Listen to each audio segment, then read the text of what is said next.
Hello everyone and welcome to DBC Games. This is Death by Cannon. In today's episode we will be looking at the consequences of putting cheese on your sword. We'll be going over tips and hints sent in by viewers as well as a few from myself. We'll be checking out the village and seeing how much George has gotten done. And because we hit 200 subs on Monday, we'll be opening a chance cube that I get as a quest reward at the end of the episode. So be sure to stay until the end. Let's get started.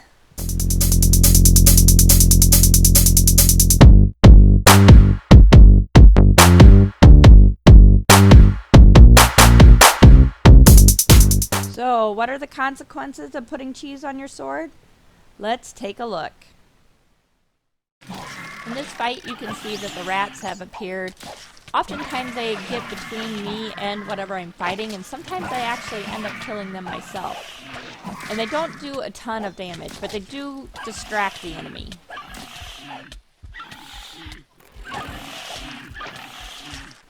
However, the more damage you take, the more food you start eating. And as your food bar goes down, it only has to go down a tiny little fraction and you start eating your sword. And pretty soon your sword is broken and you have no way to fight or summon rats. So I can't say for me that this was worth it. Although it was fun having the little rats come to our aid.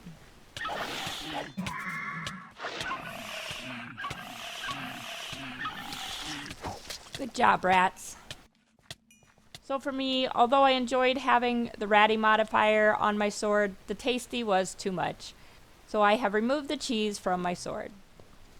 So I've got a couple tips for you. The first one comes from the villain from back when I was building the builder's wand and it kept giving me the wrong wand. I'm going to show you an example of this by making trapdoors. So let's look up spruce trapdoor. So there's the Malesis door and the quark door. This one's the Malesis door. If you look up the recipe for the Malesis door, you only get one trapdoor for the recipe, whereas the quark trapdoor gives you 6. So all you have to do is push this little button here, and if there are more than one item from the same recipe, it will give you the other option.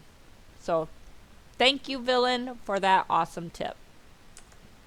So our next tip, we don't need this now. There is a lot of stuff on this pack and your inventory fills up and it's very easy to lose what you're looking for. So here's a quick tip on something to help you easily find something you're looking for, and it's one I use all the time. Let's say you're looking for, I don't know, let's just say string maybe, and you can't find it. If you type it in here like you're looking for the recipe and double click it, look what happens to the inventory where you're looking. Everything goes gray, gets darker and shaded in, except for the one thing you're looking for. String. There it is. It really, really helps to find things that otherwise may be lost in the mess. Then to remove it, you just simply double click again and your inventory then goes back to the way it was. If you have any tips or suggestions you would like to share, please leave them in the comments below and I will try and share them with the viewers. Now let's go check on George. So here we have George's building, the builder's hut, which is actually at level 3. We have an upstairs level, which George seems to be hanging out on. Sorry, I'm getting a little bit of some glitch here.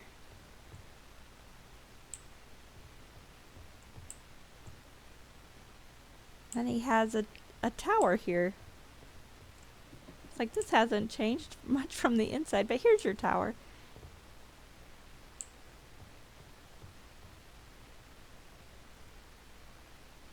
So that's at level 3. The rest of the buildings right now are at level 2. This is our town hall. And it now has a staircase and a couple of beds there. Level 2 of the lumberjack hut, there's not really a lot of changes in the Nordic. It just now is enclosed. And let's see. we've gotten level 2 here on our citizens hut, which now we have 2 people staying here. The ladder goes upstairs and we have 2 beds.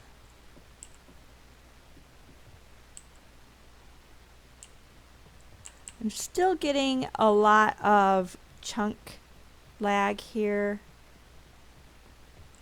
in our mine. It gets really bad if I try and enter the building, but we'll see what I can do. There's an upstairs here with a bed. I don't think she sleeps here though. She still requires a citizen's hut. Cobblestone slabs. We'll have to bring her some of those. Oh, this area is so glitchy. And she doesn't have a whole lot done here. Because I try and stay away from this area. Don't always bring her the stuff she needs. Now, as your lumberjack and your miner increase in, as you up their building level, so they're at building level 2, they will be able to use the higher level tools. So I think they're both on iron now, possibly. She might be on stone. I don't remember. And also don't forget you can use Tinker's tools with them. So this is a delivery man's hut. And we have our warehouse, which has expanded out to the sides to include more rows of storage on either side.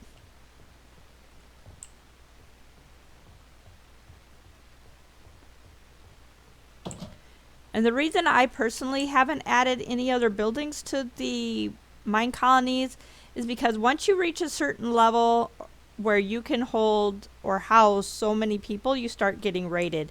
I like to get my first 4 buildings, and these aren't usually the 4 I use. This is just what I use because it's what the quest called for. And I like to get these first 4 up to level 5, and then I add my farms and or up to level, I think it's 4 you can go to, 3 or 4 before they will start sending in the raiders. So I like to get these all up to the level just before that, and then I will add my guard towers and a couple farmers, even though there's no people for them. Then I level up my citizen's hut or build a second one to house more people. So I have been working on clearing out our quests on this first page here, and I've been working on this quest here, and I'm down to just needing the aluminum, and it's very sparse when mining. You can kind of find it in the higher levels. But this ore, bauxite from Tech Reborn, if you mouse over it, click the U button, can be pulverized in the pulverizer, and the chance drop it has is pulverized aluminum. So we're going to get started in the thermal foundation mod today. Just a little bit of power. The other thing we could use is mechanisms, or oh, I forgot what it's called, but there's a Ordictionator or something like that we could actually put that in and then turn that to a bauxite from one of the other mods that actually smelts to aluminum. But as you can see, if we go to advanced science, we are locked out of mechanism because you can only mine osminium in the beneath, and I can't get there yet. So let's go ahead and get started into the thermal foundation, or which it would be in the introduction to science. And it starts very basic, and we'll be able to get the pulverizer really early in the quest line. So let's go ahead and get that one started. And the first thing it wants us to do is a steam dynamo. And I think everything in here except for maybe some redstone. Throw some of that in there, and we can just click on things as we need it. First we need a redstone transmission coil, then our copper gear. I think we can just click this now, and then we have our steam dynamo. Aquanus accumulator, I know we need this one. Oh, I need some tin. Grab some tin and throw it in the smeltery. Okay, I turned the recording off so I could go get some lead and tin and add to our pile here. Forgot to turn it back on. I went ahead and did the aqueous accumulator. And the next thing we need to do are leadstone flux ducts. So there's so much stuff in here. Let's just do right here. And I think after that it's item ducts. So we need some hardened glass for that, which is lead, obsidian, and this dust, which requires blaze powder. I do have one singular blaze rod. Will that give me 2 powders? It does. I think we can make a single hardened glass. If we use a quartz grindstone, we should be able to get the powders needed to make the glass. So let's make a gear real quick, and then I think we have everything in here, and we've got our grindstone. And then I think the handle is something like this. We'll just pop this down over here, and we need to shift click to get the handle on. So we need lead and 2 obsidian. So obsidian, some lead. Let's see how much just 1 block of obsidian will give us. Spin this thing around for a while, see what we have. Only gave us 1, so yeah, we do need both. Let's throw these up there at the same time, yeah. I'll just grind all that. And now we've got our obsidian and our lead powders. Okay, first we want to make this, and then we can do this. And now we can do our item ducts. Now we've got those. Now we should get our quest reward for those item ducts. We did. Now we'll do our pulverizer. Right here. Some pistons. What do we need? Some more cobblestone.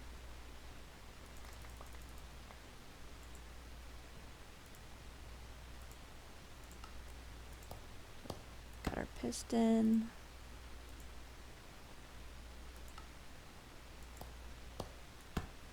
Redstone reception coil.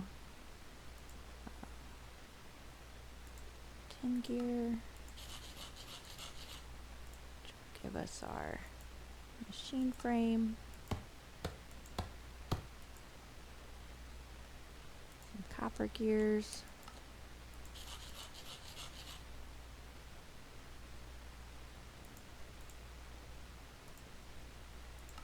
That should do our pulverizer. And then, oh, what was our next thing? A servo? I think I have everything in there. I do. How many of those did we need? Was there, I didn't see a quest complete there. 6. Okay, got some glass and some more ingots. Let's see how many of these things we can make now. 4, we need 2 more. What are we short on? Iron. Smelting up a mess more iron. That'll get us started anyways. How many more servos? 4. We just need 2 more, so. Quest complete. And we need 3 hardened servos, which are these. Invar, that's a mix of Invar, which is alloy, I believe, with iron and alloying, iron and nickel. So let's see if it works now. Hardened, we can just do that one. I think we just needed 2 of those for the quest, I thought. Oh, 3. 1 more.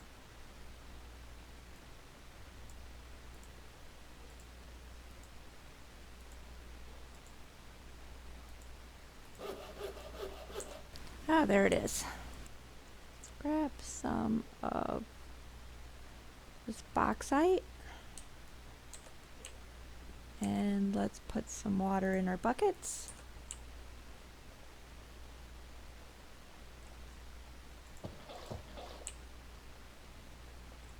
And we're just going to set this over here for now. We'll probably rearrange this area later, but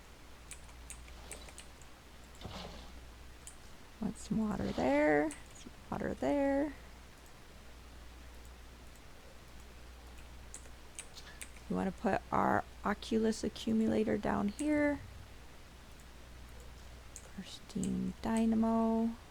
You know what I forgot to make, guys? I forgot to get a wrench. I'll be right back. Technically it's called the crescent hammer. To me it looks like a wrench. I tend to call it a wrench, but it's useful in this mod to move your machines around if they go where you don't want them. We'll place the pulverizer here. I think I can do this. Shift click the steam dynamo to the pulverizer so the power goes towards it. And then I should just be able to throw some coal in there. And the water fills up and the little fire starts burning because it's using the coal, but there's no power yet because it should be being taken by the pulverizer. And this is filling up with energy. Awesome. So let's throw our bauxite in there.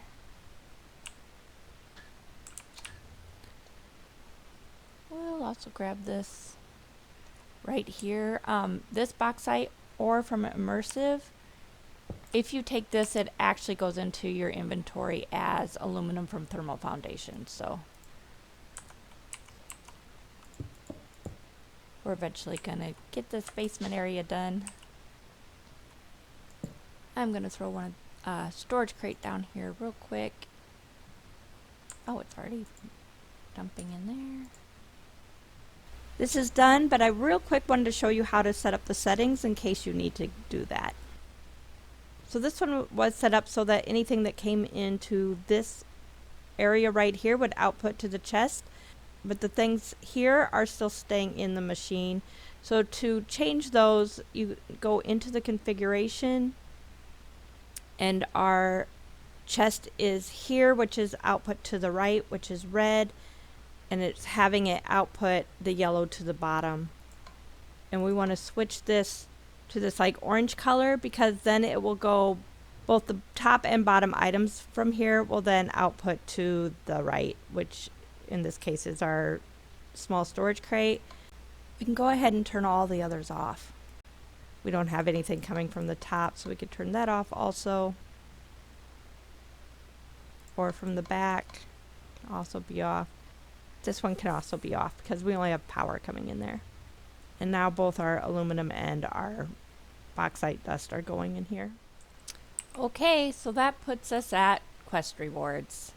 And today I completed the Piggy Backpack, and one of the rewards are a chance cube. Warning, it is recommended you don't open these in or next toy your base. I think that's supposed to be too. Yeah, I hate these. We did reach 200 subs this week, so I'll do it. Let's go someplace far away. Let's pick one of these desert areas. And we'll move away from our village. We're gonna go right up here. Let's move some of the sand. Okay. I'm really, really not ready for this, guys. It has hearts. Is that for Valentine's? Maybe it'll be nice. A watering can! I love anticlimactic quest rewards. Hooray!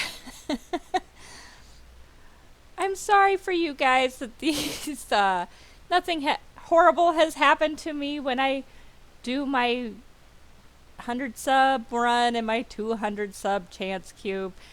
But I'm very happy for myself. Thank you everyone for the subscriptions, and thank you Chance for being kind. So I think that's all we have time for today. Thank you for joining me. If you've enjoyed this video, please hit the like button. It does help me know that I'm creating content that you all enjoy. Please subscribe and ding the bell for future episodes. And don't forget to comment and leave suggestions if you'd like to see them in the videos. Thank you all, and goodbye!